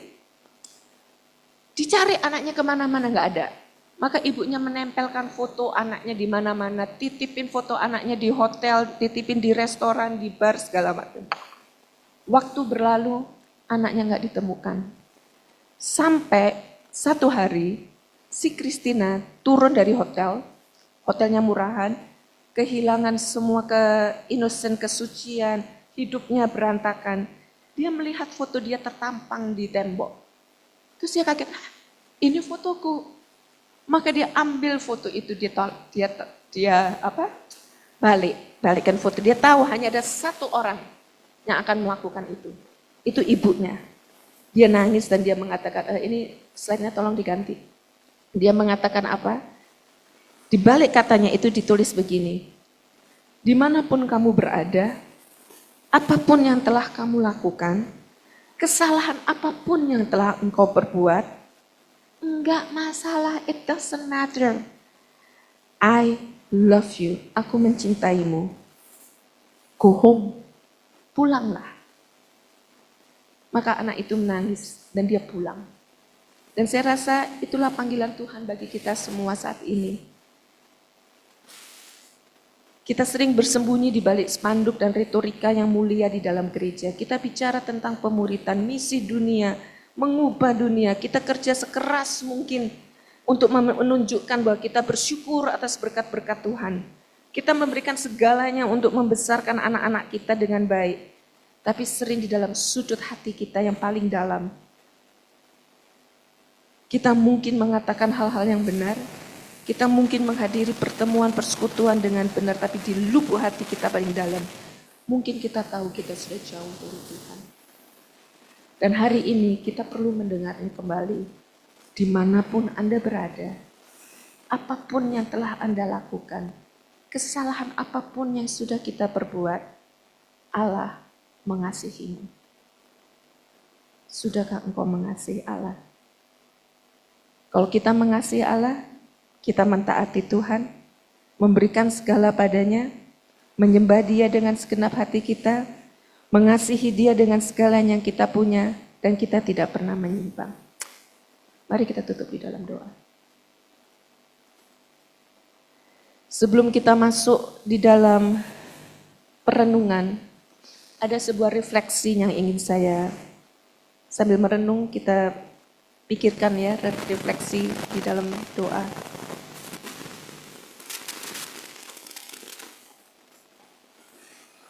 Saya ingin berbicara secara khusus kepada kita. Mungkin kita nggak pernah membuat keputusan yang menentukan dalam hidup kita mengenai kasih kita kepada Tuhan. Mungkin kita sudah pergi ke gereja, kita sudah berdoa, mungkin kita sudah banyak melakukan waktu teduh, mungkin kita berasumsi bahwa tanda-tanda lahiriah kita, pelayanan dan segala macam yang mengutamakan mati-matian untuk Tuhan, itu seakan-akan sudah menunjukkan kasih kita kepada Allah. Tapi hari ini saya ingin mengundang saudara untuk memikirkan sesuatu yang lebih dalam, untuk membuat pilihan yang mendasar, untuk mengasihi Allah dengan segala yang Anda miliki, bukan karena kewajiban, tetapi dari tempat penyerahan diri yang dalam, sebagai tanggapan atas kasih-Nya yang besar bagi saudara dan saya. Saya ingin kita semua diingatkan kembali bahwa kekristenan dan pemuritan bukan hanya tentang komitmen kita kepada Allah, tapi yang pertama juga adalah komitmen Allah kepada kita. Izinkan saya untuk mengingatkan kita sebagai refleksi. Pemuritan, the divining questions, the divining focus, bukan tentang kita, bukan tentang pelayanan kita, bukan tentang karunia kita, bukan tentang pekerjaan kita. Pemuritan adalah tentang Allah, mengasihi Dia dengan segenap diri kita. Dan jika ini adalah keinginan hati Bapak, Ibu, dan Saudara, jika Tuhan berbicara kepada saudara pada hari ini, saudara merasakan dorongan Roh Kudus untuk menjadikan dan mengasihi Dia sebagai fokus utama dalam hidup kita, maka saya ingin mengundang saudara untuk berdoa bersama dengan saya. Bapa Surgawi, kami datang ke hadapan-Mu, direndahkan oleh karya kasih-Mu. Engkau telah mengasihi kami terlebih dahulu, dan hari ini kami ingin merespon dengan seluruh hidup kami. Kami ingin mengatakan, ya Tuhan. Kami ingin mengasihi Engkau dengan segala yang kami miliki. Hati kami, jiwa kami, pikiran kami, kekuatan kami. Bukan hanya dengan kata-kata, bukan hanya di gereja, tapi melalui cara hidup kami setiap hari. Muridkanlah kami ke dalam firman-Mu Tuhan. Bentuklah kembali hati kami. Bawalah kami kembali kepada apa yang benar-benar penting. Bukan tentang kami, bukan tentang pelayanan kami, bukan tentang aktivitas kami, tetapi Engkau. Tolong kami untuk menjadikan fokus utama dalam hidup kami sama seperti fokus utama yang dimiliki Yesus. Untuk mengasihi Engkau, untuk menaati-Mu, agar dunia tahu kami mengasihi Engkau. Dan kami adalah penerima berkat dari hubungan yang indah dan yang sangat berarti bersama dengan Engkau, Allah-Nya Maha Kuasa. Kami berterima kasih kepadamu Tuhan, dengar doa kami di dalam nama Yesus Kristus. Amin.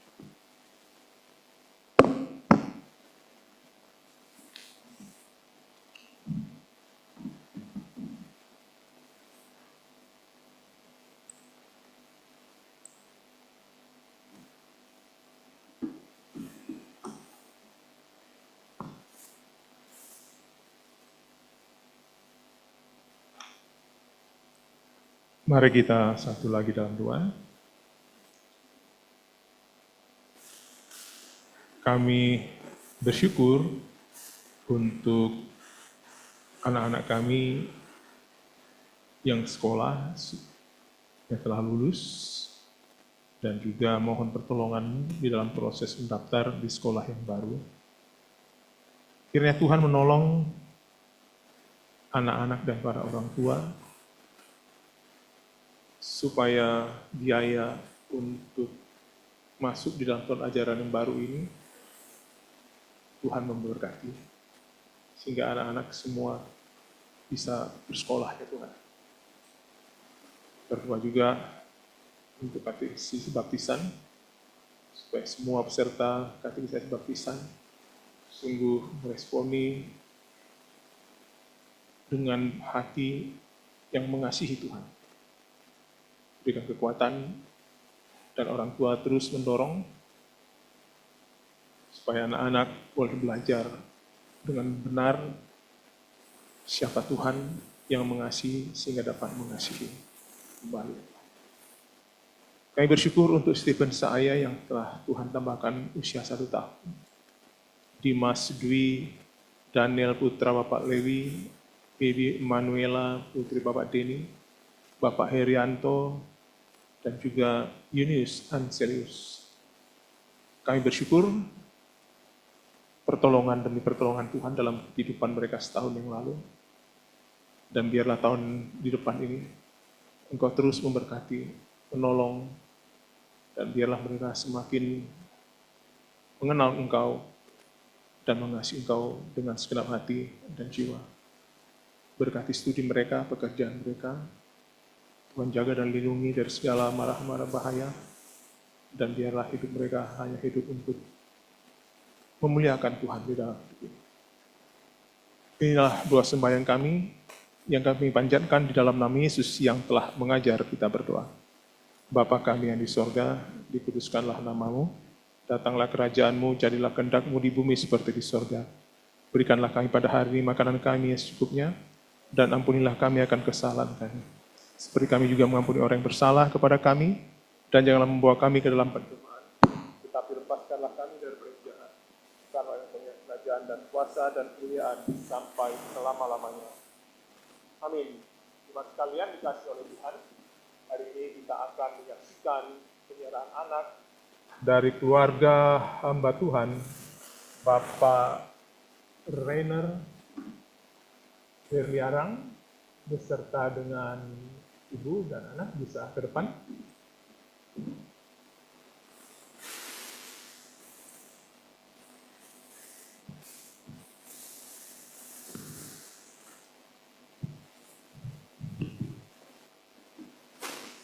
Silakan duduk.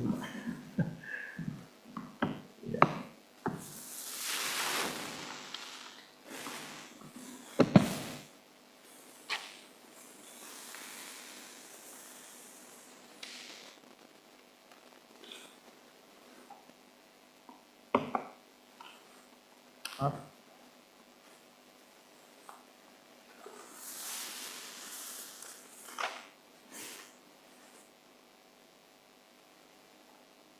Silakan dulu. Iya. Di dalam sukacita yang besar sebagai pelayan Tuhan, mewakili jemaat memperkenalkan anak Tuhan, Malkai Ebner Berliarang, anak dari Bapak Rainer Renata Berliarang dan Ibu Deborah Sinaga, lahir di Jakarta 13 Februari tahun 2025.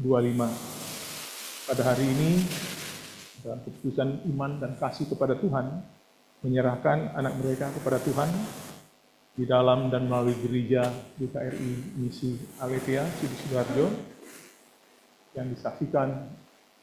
Ini luar biasa, bukan hanya jemaat, tapi kedua opungnya ada. Ya. Bapak Rainer dan Ibu Deborah yang akan menyerahkan anaknya kepada Tuhan Yesus Juru Selamat. Dengarkanlah firman Tuhan yang menjadi dasar penyerahan anak itu. Dalam Markus 10:14, ketika Yesus melihat hal itu, ia marah dan berkata, biarkanlah anak-anak itu datang kepadaku dan janganlah menghalang-halangi mereka, sebab orang-orang seperti itulah yang mempunyai kerajaan. Kisah Rasul 2:39, sebab bagi kamulah janji itu, bagi anak-anakmu dan bagi semua orang yang masih jauh, sebanyak yang akan dipanggil oleh Tuhan Allah kita.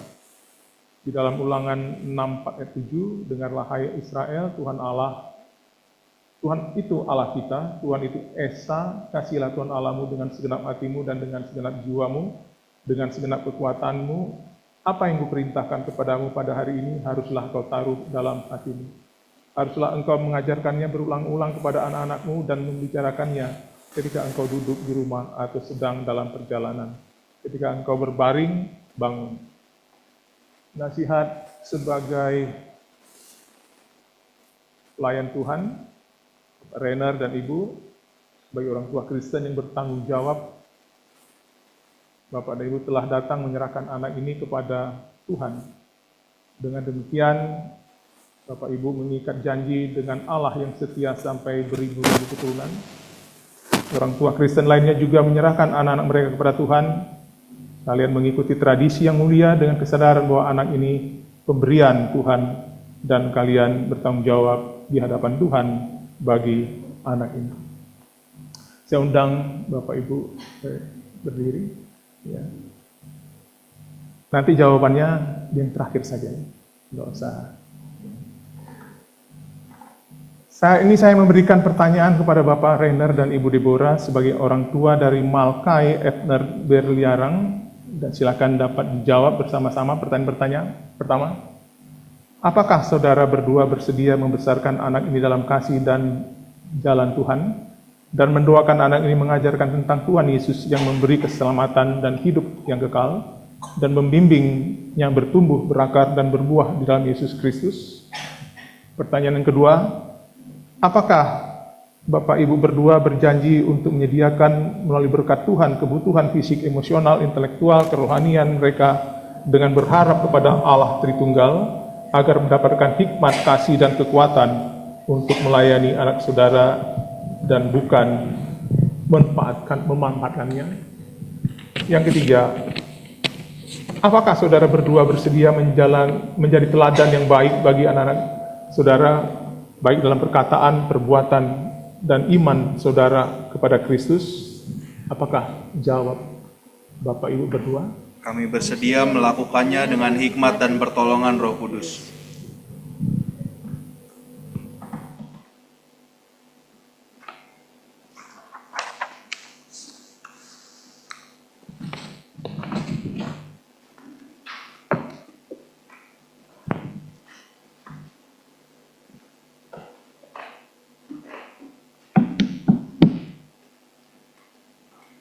Saya mengundang Ibu Mona sebagai Oma dan Ibu ya, saya undang ke depan.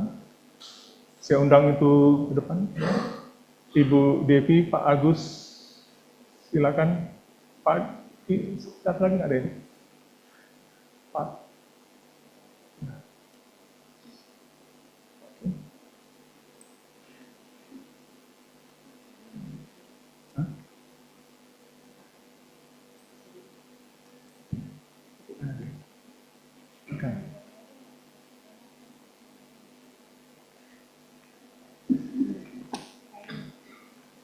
Oh iya, maaf Rena. Ini cicinya. Sorry. Oke, iya. Ibu Devi bisa dengan Pak Kim di belakang. Ya.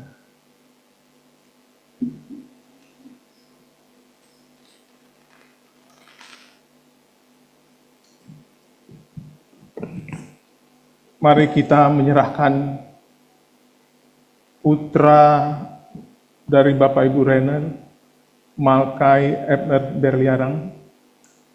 Sebagai hamba Tuhan, kami serahkan Engkau, Malkai Ebner Berliarang, kepada Tuhan. Dan di dalam nama Allah Bapa, Putra, dan Roh Kudus, kiranya kehidupanmu sejak kecil dipenuhi suasana surga, dan Roh Kudus senantiasa membentuk dan menumbuhkan imanmu dalam Kristus Yesus. Kiranya Tuhan memakai engkau untuk kemuliaan namanya. Amin.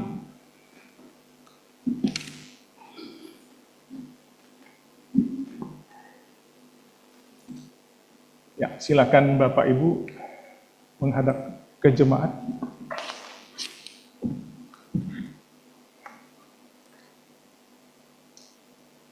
Saya bertanya kepada jemaat sekalian,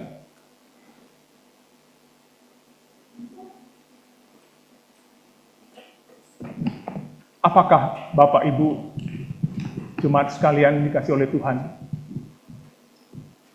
mendoakan keluarga Bapak Renner dan Ibu yang menyerahkan anaknya hari ini?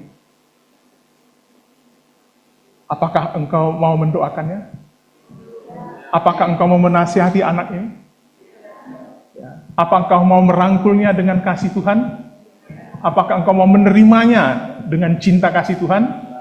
Tuhan memberkati jemaat sekalian.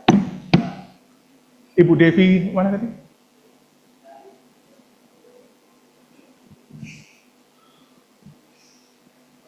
Mohon sekali lagi Ibu Devi berdoa.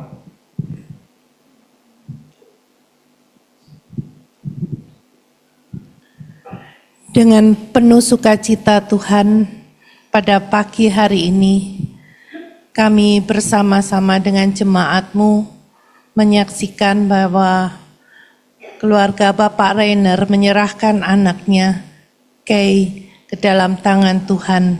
Kiranya Engkau terus membimbing anak ini, Engkau memberkati anak ini, baik secara fisik maupun imannya, supaya dari kecil dia tahu Tuhan mengasihinya, dan dia pun mempunyai iman, keluarganya mempunyai iman bahwa anak ini juga mengasihi Tuhan. Terima kasih Bapa, kami menyerahkan doa kami hanya di dalam nama Tuhan Yesus. Amin. Kita sambut dengan tepuk tangan Malkai Ebner sebagai anggota jemaat Tuhan yang baru. Puji Tuhan. Tuhan memberkati, Tuhan memberkati.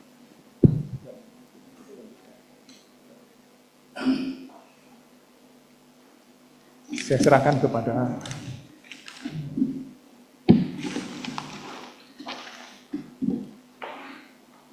Terima kasih buat Bu Mona atas firman Tuhan yang telah dibentangkan pagi hari ini ya. Segar semua. Air mata Ibu Mona mengandung makna yang beli dalamnya. Dan juga buat keluarga Berliarang, terima kasih. Tuhan memberkati anak yang baru diserahkan kepada Tuhan. Sebagai bukti cinta kasih kita kepada Tuhan, kita juga berikan persembahan untuk pelayanan Tuhan di gereja ini. Kita angkat sebuah satu pujian, singer. Oh sebentar, untuk mendasari kita, saya akan bacakan dalam Mazmur 96 ayat 8. Berilah kepada Tuhan kemuliaan namanya, bawalah persembahan dan masuklah ke pelatarannya.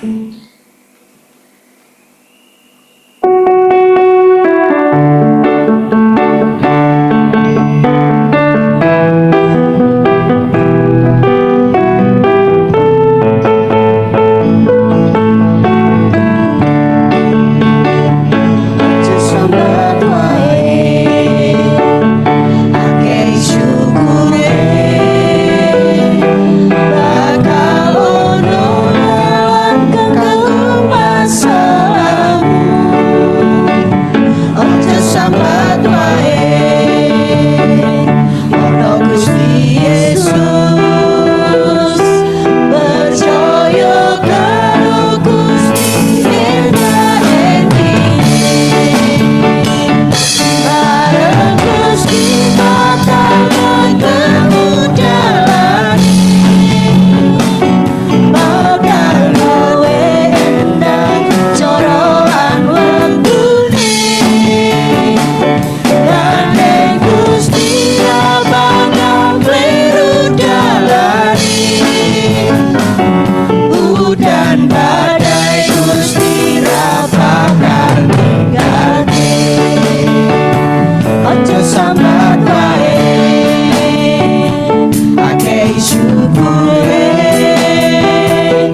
Mari kita tunduk kepala bersatu dalam doa. Terima kasih kembali kami panjatkan kepada Tuhan atas segala kemurahan Tuhan. Waktu yang sangat indah di pagi hari ini Tuhan, boleh kami disiram oleh firman Allah yang menguatkan kami untuk mengajak kami terus sepenuh hati hidup kami memuji, menyembah Engkau dalam perjalanan hidup ini Bapa. Terima kasih Tuhan, terima kasih buat persembahan juga yang kami kumpulkan pada saat pagi hari ini. Engkau memberkatinya, biarlah dipakai untuk kemuliaan Tuhan di pelayanan di gereja ini Bapa. Berkati kami semua yang hadir pada saat ini, dalam nama Tuhan kami Yesus Kristus kami berdoa. Haleluya. Amin. Kita masuk kota jemaat. Visi kita tahun ini tetap belum berubah sampai tahun 2026 nanti ya. Membawa orang kembali ke jalan Tuhan. Tema besar Christ is lifted up. Kenal, perkenalkan dan harikan Kristus dalam hidup kita.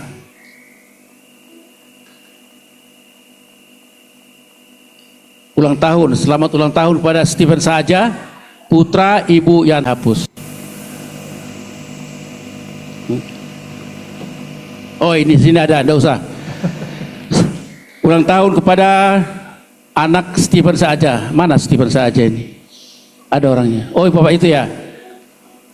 Baru Dimas Dwi, putra Ibu Gati. Baru Daniel, putra Bapak Lewi. Saudari Baby Manuela, putri Bapak Denny, Bapak Herianto atau Bapak Yuhen, dan Junius Anselius. Gembala sidang, majelis dan jemaat mengucapkan selamat ulang tahun, kiranya Tuhan memberkati. Kelas ABC kembali dilakukan minggu ini hari Jumat jam 6:30 malam, karena minggu lalu libur ya. Lanjut, jatuh penilaian ada di grup. Saya kira sudah habis. Kami serahkan kepada Bapak Rio untuk menutup ibadah kita.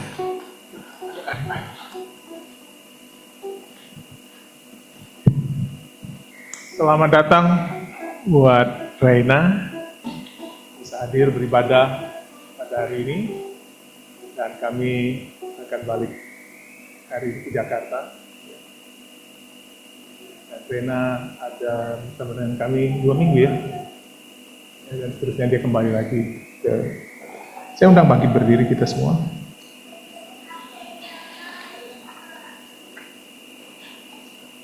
Bersama dengan semua orang percaya, kita mengaku iman rasuli kita. Aku percaya kepada Allah, Bapa yang Maha Kuasa, Khalik langit dan bumi, dan kepada Yesus Kristus, Anak yang tunggal Tuhan kita, yang dikandung dari Roh Kudus, lahir dari anak darah Maria, yang menderita sengsara di bawah pemerintahan Pontius Pilatus, disalibkan, mati dan dikuburkan, turun ke dalam kerajaan maut. Pada hari yang ketiga bangkit pula dari antara orang mati, naik ke sorga, duduk di sebelah kanan Allah Bapa yang Maha Kuasa. Karena Ia akan datang untuk menghakimi orang yang hidup dan yang mati. Aku percaya kepada Roh Kudus, gereja yang kudus dan am, persekutuan orang kudus, pengampunan dosa, bahkan tubuh dan hidup yang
doksologi.